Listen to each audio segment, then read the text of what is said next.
Searchlight, an X-Men First Class fic written by Red. Summary. Instead of warily accepting the mutants and their potential as spies, the US government sees them as an entirely separate species and locks them up to study them. A researcher bids his time to keep his subjects and further the field of mutant behavioral studies.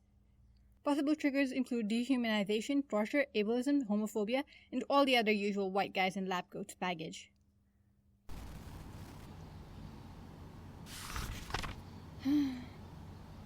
I figured I'd have to do this eventually. Let's just get it over with.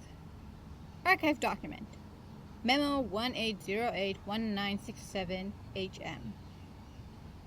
Converted into audio for accessibility purposes. August 18th, 1967. To the board. First, allow me to open by extending my condolences to the colleagues of those lost during the events of which occurred on the 5th of August. As research lead on the Searchlight project, I must accept responsibility for the actions of my associates on that day.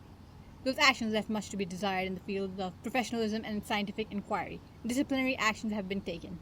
While the event was unquestionably a tragedy, the new containment protocol enacted at our facility should prevent such mistakes in the future. The purpose of this letter is to defend the decision of the Searchlight team to keep the NA-01 mutant group intact, and to argue against the various proposals to terminate subject DEU K00009, which will henceforth be called DEU-K9, subject GBRM 00001, which we will be referring to as M1, or both. Attached, you will find the dossiers of both mutants, as well as copies of observational data collected during their time in Searchlight. As both subjects have been studied for the greater part of the last 2 decades, I will provide a brief summary of the salient details of their involvement in my studies. There tends to be a greater familiarity with subject M1 within the U.S. scientific community, given that it was transported from England to state labs in September 1940. As the board is aware, the bid to keep M1's considerable powers from Axis control was a significant boon to strategic defense and scientific inquiry both. The subject was also one of the first to show that interaction with other mutants may increase productivity in M-types, as the data before and after the introduction of USAP-20 indicates. The Searchlight project was planned and devised around those decades of study on M1. While the incidents on the 5th will certainly delay our research considerably, the recent termination of USA M00007 and the lack of other M-type mutants with the necessary control to use Searchlight equipment are alone proof in M1's worth as a subject. The board may not be as familiar with DEU-K9, a subject of considerable power released to us under Directive No. 89 of the Allied Control Council. While the directive released to Allied military test facilities many weaponized X-mutants, DEU-K9 was considered a weaponized mutant in name only. Despite the undeniable military-industrial potential of the subject's mutation, the short-sightedness and unprofessionalism of scientists within the Nazi regime held the subject kept in standard experimental facilities. It is the belief of this writer that DEU-K9 was released to U.S. laboratories under the directive not for its powers, but rather due to the extensive behavioral problems present in the subject. That DEU-K9 requires careful containment is well documented. Errors in proper transportation of the subject have resulted in no less than 27 fatalities since the subject has passed to American hands. Further, the subject is notoriously resistant to standard experimental protocols. These facts, coupled with the discomfort the subject often provokes in inexperienced research staff, notes in the file detail extensive and unsuccessful attempts to efface the subject's tattoo, had initially left this writer frustrated with the transfer of the subject from Berkeley to my facility in 1966. The subject has often been slated for termination, and this writer believes the powers it provided would prove of little use to Searchlight research. However, the Searchlight complex had the necessary accommodations for the subject. Heads of mutant research have long been resistant to terminating DEU-K9 for the subject's considerable worth in genetic research. In vitro fertilization of human oocytes with semen collected from the subject has consistently, in several documented cases in domestic and foreign labs, see enclosed, resulted in the formation of zygotes with mutant DNA. Given the standard 56% success rate, this is a frankly stunning occurrence.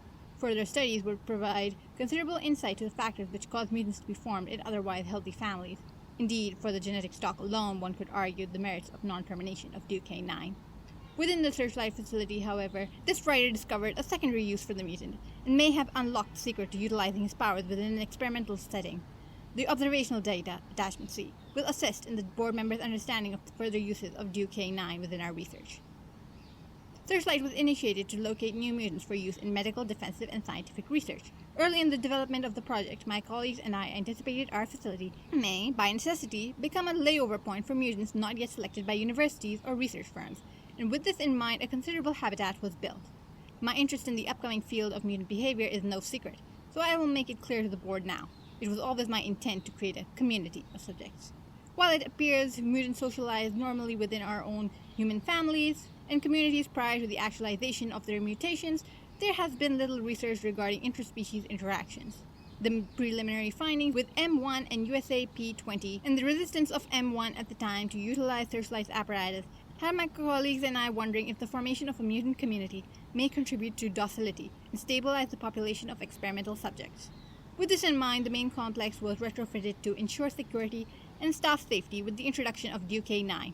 As can be heard on the closed tapes, it became readily apparent to us when Duke-9 first awoke in the facility that the subject had never been socialized with other mutants, and indeed believed itself an isolated experiment. It may be that many of Duke-9's behavioral problems stem from the conventional practice of isolating or destroying K-type mutants, when many of the dangers presented by these mutants can be minimized through environmental control and proper use of standard containment protocol. The use of C6290 collars and minimization of human trappings were successfully pioneered at Searchlight. Keeping subjects docile to experimental procedures can be easily facilitated by such simple interventions as removing clothing from the subject environment, though care must be naturally taken to keep the environs and a climate appropriate to the mutants. It was hoped initially that the introduction of Duke-9 may result in the eventual impregnation of USAP20, an event which has since been brought about by artificial insemination from USSR P-type stock. But as the tapes show, the socialization of mutants is very different indeed from that of proper humans. Duke-9 did further stabilize M1, as abhorrent as the mating may be normally, the apparent pack hierarchy needs of mutants were fulfilled with Duke-9.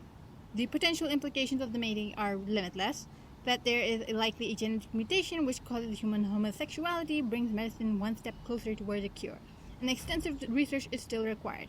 From preliminary studies, however, it appears sexually mature mutants may mate without regard to gender, and evaluate mating purely on perceived power of mutation. Duke-9 is an exceedingly powerful subject, and while M1 presents with superior commercial use at this time, observation shows M1 to fill the role as the beta member of the NA01 tribe. After we allowed group dynamics to settle, we found quickly that where the use of the C6290 collar on M1 failed, concurrent usage on USAP20 and Duke-9 succeeded. M1 began regular operation of Searchlight technology on June 12th. The benefits of this project have been far-reaching and innumerable, from the significant public safety measure of widespread containment of M-type mutant use to the recapture of military's CAN-P1. Few outside of the facility are aware of the impact Duke-9 had over these proceedings. Though the subject continued with violent actions and ideations towards human staff, it appeared to show protective and at times nurturing behaviors towards its mate. Our research team was even able to succeed where 20 years of research on the subject could not. We finalized a comprehensive study on Duke-9's powers in July, after utilizing the C6290 extensively on M1. Aside from USAP-104, who presents with significant use in genetic research, the other members of the NA1 tribe were not initially intended to be permanent subjects of my facility. However, with lack of commercial usage, USAP-108, behavioral issues, USAK-68, or youth, USAK-94, they became the formative members of what could eventually be the first mutant community to be researched in captivity. The tribe, as one of the research assistants began to call it, readily accepted Duke-9 and M1 as surrogate parental figures, indicating again that mutants display a pack dynamic very unlike our own species. The younger mutants could also be utilized to ensure M1's continued cooperation with Searchlight, and in turn, M1 and Duke-9 could be used to ensure the cooperation of the younger mutants in various studies. Indeed, as can be heard on the enclosed tapes, the older mutants were key in assisting the young in actualizing the full extent of their powers. Since this time, Searchlight has located more mutants of significant youth, currently held in facilities where they are frequently kept in solitary quarters. This writer believes the behaviors of mutants like Duke-9 are enough to dissuade from this practice, and that a new protocol of cohabiting immature mutants with mature is advisable. Perhaps in the future, some of these immature mutants may come to be members of NA1. This is, of course, granting the board's decision to keep Duke-9 and M1.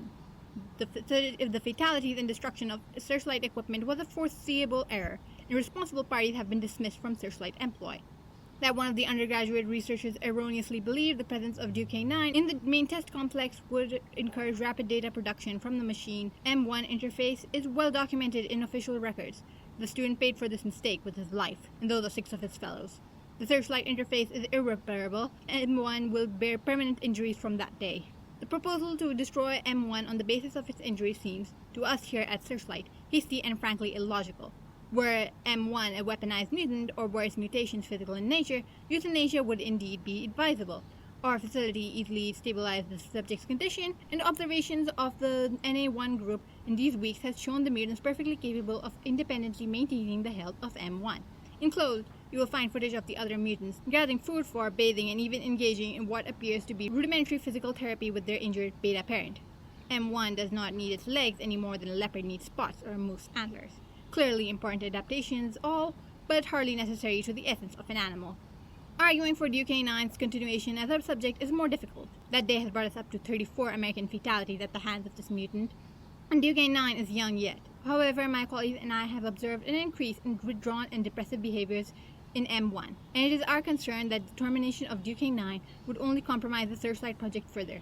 We are not aware of many things regarding the mating of mutants, and of M-type mutants in particular.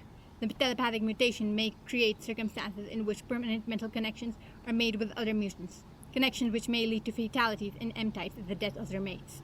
I would like the opportunity to research this group further, with the permission of the board. It is further the belief of this writer that DK9 is displaying behaviors indicative of guilt related to the incident, were that it was also directed to mankind. But the actions of the subject around its mate leads our research team to believe DK9 may now be more docile to our experiments, even more protective of the safety of its mate. Searchlight can be rebuilt. Indeed, it had been my intention to recreate the apparatus before this incident. The first apparatus showed considerable promise, but preliminary blueprints of a new model, one of which can reach out with much broader scope, possibly allowing us to reach Soviet mutants before their eventual weaponization, are nearly complete. I, for one, am invigorated by the prospect of working with a new Searchlight without the inevitable first-generation bugs. From the enclosed data on page 24, one can clearly see Searchlight had an unfortunate rate of false positive identifications. It is my hope that the board will make the decision to continue Searchlight funding and maintain the NA1 group. The future of genetic research, mutant behavioral studies, and our very safety as Americans may depend on your choice. Sincerely, Henry Philip McCoy, PhD, Research Lead. Oh, hey, are you reading a document left over from the Searchlight project? Raven, I didn't see you there. And, yeah, the last one to come out of that place, in fact. Everyone talks about it like it's cursed. Maybe it was. I mean, that research lead who went crazy, those mutants who vanished. None of it was normal. Wait, what happened to the research lead? Give me that. Let's see. Dr. Henry McCoy? The man who started thinking he was a mutant? That's the one. I'm feeling sick just thinking about it.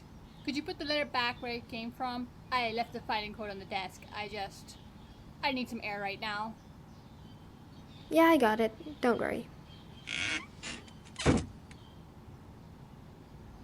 Wish I could feel sorry for you, Hank. But you got what you deserved. And now...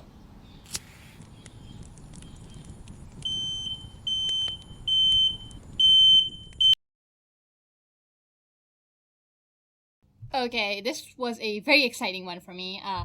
Red wrote the contents of the letter, but the dialogue around it was by me. And it was based off of the follow-up fic written by Tawa Bits. And it's called Methods of Deduction, which will be linked below along with the original fic. One of my friends was the voice of Mystique. She's godhelpme_83 on AO3, and you should check her out. Special shout out to Pixabay because the end was basically a collage of stock audio that I got from there, but I had a lot of fun playing around with it as an audio play-like structure. I want to do a large-scale version of that with my Gwenpool and Quentin Quire in X-Men First Class fic idea. You can find out more about that on my Tumblr. I was insane about it for a moment there. Anyways, this might be my last one in a hot minute because of summer. Because recording booths get really hot. You get what I'm going with here. But I'm very glad I sat down to make this. If there's something interesting you want me to read out, so don't hesitate to send my way, but otherwise, I think for now it's best if I stick to writing.